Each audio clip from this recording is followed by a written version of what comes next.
The Alberta economy is still going through some very tough times. How has this affected the real estate market?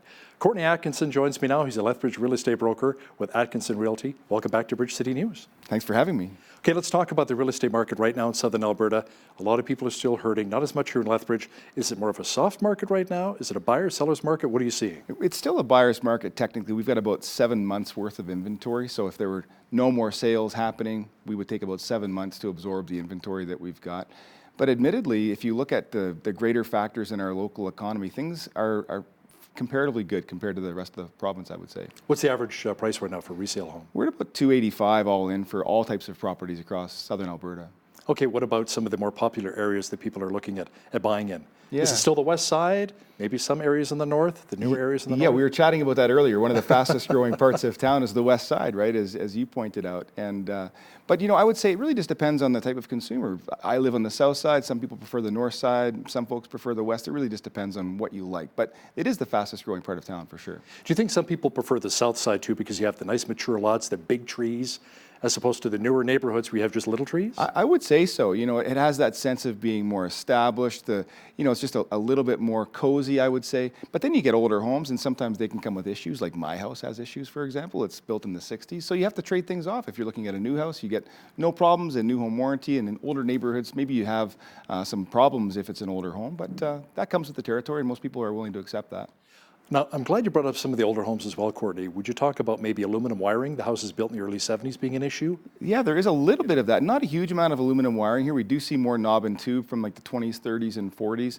But to be fair, most of that's being looked after. People have been aware of those issues for so long now that most of those homes have been upgraded to some extent. Yeah. How about some of the lead pipe as well, like the lead making its way into your water supply? Yeah, we see more so galvanized. And again, a lot of that has been replaced over the years because what happens with galvanized is the pipes actually close in, you lose water pressure. And so people are very obligated and kind of motivated to make that change.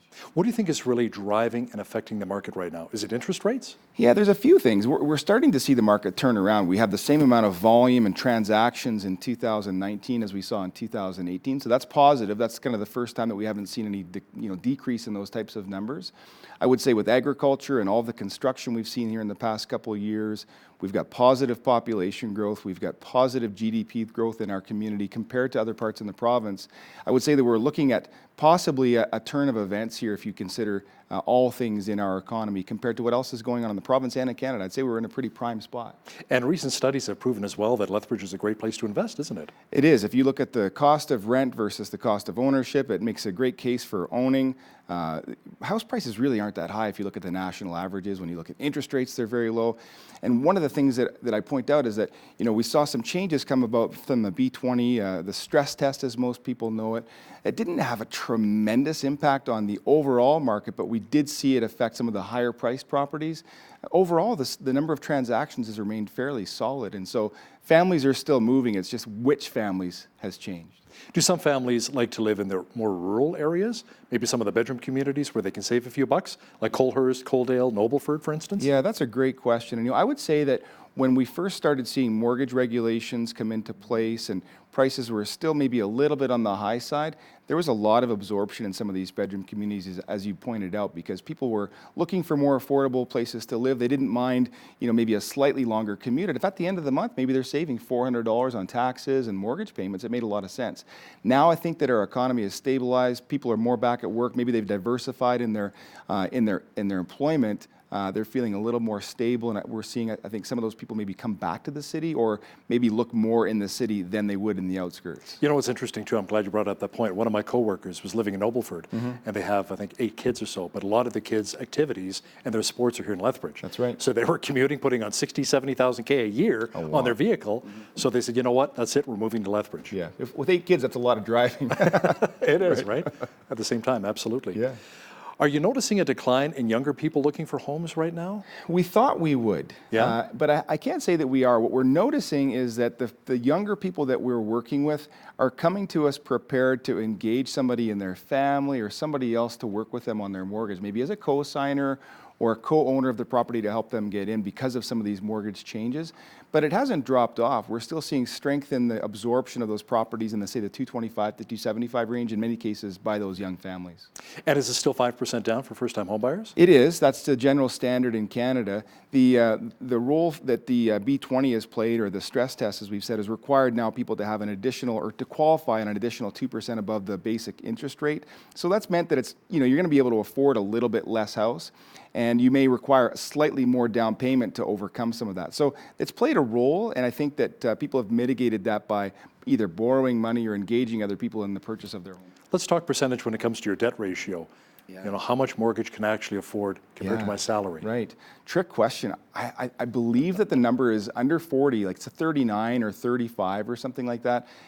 That's PIT, principal, interest, and tax? From my perspective, it's fairly high. Like when you look at what's left over for, going to the movies, putting gas in your car, and those other things, grocery bill, that's a big commitment to a mortgage payment, right? And all the other debts that a person might be carrying. So, but I think it's still conservative. And, I have to say this, when I look at what the government has done for Canadians, in some ways I'm supportive of it. As an industry member, I want to sell all the houses, let's make no mistake. But at the end of the day, we also want people in our community and in our country to be stable, to have homes, and to be able to know that should things change with mortgages or the economy, that they'll still have that affordability and still be able to stay in their home. So I respect some of the changes, but we would like to see some systematic acknowledgements of communities like ours where the risk isn't so high like we see in Toronto or Vancouver. And let's talk about people buying a house for the first time as well, Courtney. There are other expenses outside of the down payment, right? That's right.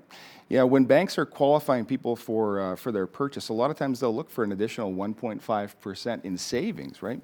You got to consider that a property inspection can be expensive. When you move into a property, the thing that nobody tells you is that you've got to plan to buy that ladder, that wheelbarrow, maybe you got to buy a lawnmower, and there can be repairs that come up, to say nothing of the cost of actually closing the transaction. You've got to pay your lawyer, for example. So there's some expenses that the bank acknowledges, and they want you to have that money in the bank so that when you do close your transaction, you're prepared to move into home ownership smoothly without any hiccups. And one thing I noticed as well when I bought my house last summer is that actually buying the house, you have to pay your real estate lawyer a little bit more than actually selling the house. Yeah, It's a little more paperwork, a little more involved. It's There- almost twice the price too. It's like It $1,100 is. Just, versus it's right. $500, right? It's a little bit more. You're right, Yeah. because they've got to assign the mortgage. They've got to take mortgage instructions. So there's more work on their part. It can be fairly complex if you're to see the back end of all those mechanisms and how it works. So it's justified, but I understand that it is a surprise for a lot of people. A big part of your business, obviously, is resale housing. But how about people that say to you, you know what, Courtney, I actually want to build a house. What are the advantages and disadvantages of each? Well, the clearest advantage is that you get exactly what you want, right? And the new home warranty. That's right. And Right? new home warranty, which 7 is, years? It's now 10, right? Oh, it's 10 years. Yeah, There you it go. is. And so one of the greatest things is you get what you want, you've got that home warranty, and you don't really have a lot of the risk that you might have in, say, a 20-year-old property or in a house like mine built in the 60s, right?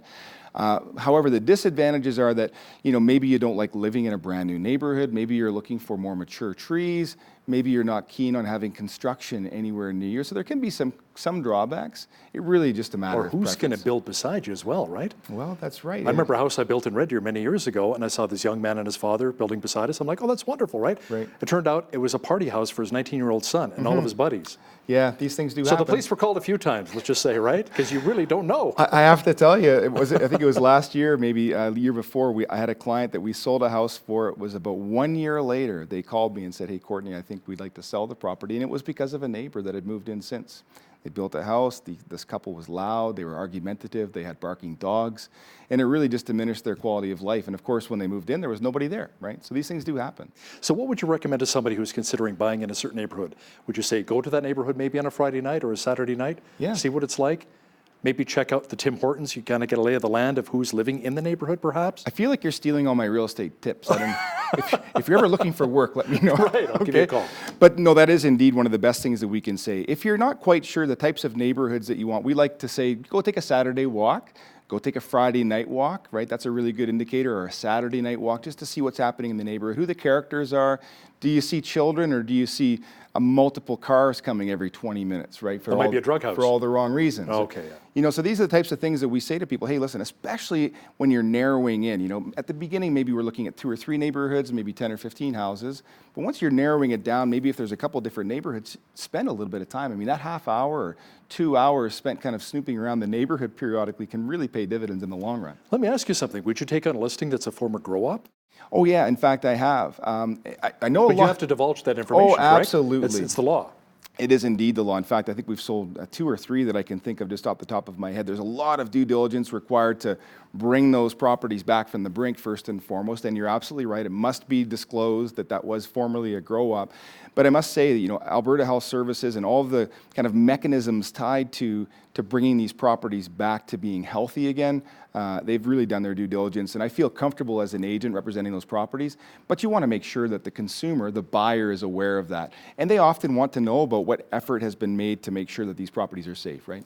Do you have to remediate to the point where you have to strip down the walls and maybe the studs as well because the mold gets into the wood? Yeah, one of the things that's most common is that you'll tear all the drywall off, anything organic, like insulation, although it's not organic. Very porous, right? That's right, it's porous. And then they'll spray the studs with a special material. Same with the sheeting, same with the attic. Really right down to the very basic home, and then kind of start over again. But the wiring and the plumbing and those types of things is often just fine. How about UFI? UFI. Yeah, urea formaldehyde foam insulation. Yeah. That's an issue with some of the older homes. And asbestos too. Yeah, Do you still come across those problems? We do, absolutely. So, we know the age of properties to be looking for these types of problems. Most property inspectors are well aware. Most realtors, frankly, are well aware of the age of house where this can be a problem. And usually with a simple visual inspection, we can identify whether or not that's a potential issue. The great thing about it is that it's really not going to be a problem unless you're disturbing it. So, for example, if there's some asbestos in a property, it's actually not going to hurt anybody being there. But if you happen to be doing construction or you're disturbing Don't disturb it, yeah. That's right. It's the dust that can cause the problem. So, it's the awareness of whether or not it's an issue sitting where it is. And if you intend to do renovations, then it can be very costly to remediate. How about interest rates? How are they looking right now? And where do you see them going in the next maybe year or two? Yeah, that's anybody's guess, but I'll weigh in on that. I had a colleague reach out to me, it was a friend, a guy that I went to school with a couple years ago, say, hey, Court, I've got a renewal on my property at 2.5%. Do you think I should take it? And I thought, yeah, that's great. You should definitely sign this paperwork. Is that for a 5-year close? Yeah, this was a 5-year close. Wow. Yeah, and so we're seeing rates like that, anywhere from like 2.5% to 3% fairly consistently on fixed closed mortgages. And so, those are tremendous rates. Like when I bought my first house, it was probably 6%. And I've heard stories of people paying upwards of 30%. So, really, these are record low rates. Because and a lot more money goes towards the principal, right? Instead of the interest. It does, that's right. And there's no reason based on the economics that we're seeing in Canada right now that's likely going to change dramatically. So, some people say, well, should I take a variable rate mortgage or lock mine in? Historically, people with variable rate mortgages will do better, but the rates are so low, there's really no harm in locking it in. So it's really just a matter of risk assessment, what you're most comfortable with. Do you think it's really helpful for people to cash in their RSPs towards their down payment? I think it's possible or logical, I should say, if you've got access to RRSPs and you're interested in getting away from some of the CMHC fees. Maybe that allows you to put 20% down on your property. That lowers your overall payment. And then you can pay your RSP back and build that up over time. So I'm an advocate for that if those funds are available, but I'm also an advocate for buying real estate in general. So if you have to borrow the money from a family member, I still think that that's a fine idea. It's always good to build equity when it comes to a house. But let me ask you something. What about percentage of an increase have we seen over the last couple of years here in Lethbridge? Is it maybe 2.5%? Yeah, good question. As opposed to the big cities, right, like Vancouver and Toronto. Good question. We really haven't seen a typical appreciation on a property in several years.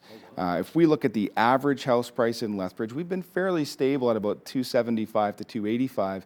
But where you really see that difference, what we're talking about here, are in the more expensive properties, say in the $400,000 to $800,000 range. If a person bought one of these properties, say 5 years ago, it's very unlikely that the value is going to be more than what it was then. There are still cases of that. I don't want to say that it's entirely uniform, but for the most part, we are seeing depreciation in that time frame. Once you get under $300,000, the prices have been fairly stable. But we're not seeing appreciation yet, and that goes back to that point that I was making earlier. I think that that's coming in the next 3 to 5 years. We're starting to see more stability, a little bit more robust, some good news coming out of our local economy, our regional economy. So we think that will lead to some prices increasing in the near term. When you get these assessments from the city, notice of assessment, what your property's worth, right? That's not what your actual property's worth. You can sell it for a lot more than what the city's assessing it at, right? Yeah, I feel like you're reading my mind. Thanks for asking me that question. How much more? Like what percentage? Let's say a house, they assess it at 300. Yeah, right? The city. And this isn't meant to be disparaging against our city, but my question to you would be, is the city in the business of generating revenue from taxes, or are they in the business of knowing exactly what your house is worth? I mean, obviously it's the former. And so they don't have a team of appraisers and realtors over there assessing each and every property. They make adjustments based on neighborhood averages at best. And so they don't get inside these properties, and they don't have the same sense that a person like you who's just bought a property might have about a neighborhood, or somebody like me who sells a lot of properties in the run of a year. So really we look at those just as a measure of how it relates to your taxes, and that's it. We don't consider that actually when it comes time to evaluation. Although it's maybe a blessing having it come in a little bit lower, then your taxes will be lower, right? Oh, absolutely. We love a low tax assessment. What's the mill rate right now? Oh, that's a trick question too. I don't know. We say roughly about 1%. 1%, It's yeah. about 1% of the 1%? property's value, more or less. That's right, yeah, okay. How about co-purchasing a home with your parents, maybe with some friends? Do you see any of that? We see lots of that. And I would say we've seen a distinct increase in that over the last year. Maybe that's precipitated by the B20 and some of the rules coming out of the OSFI.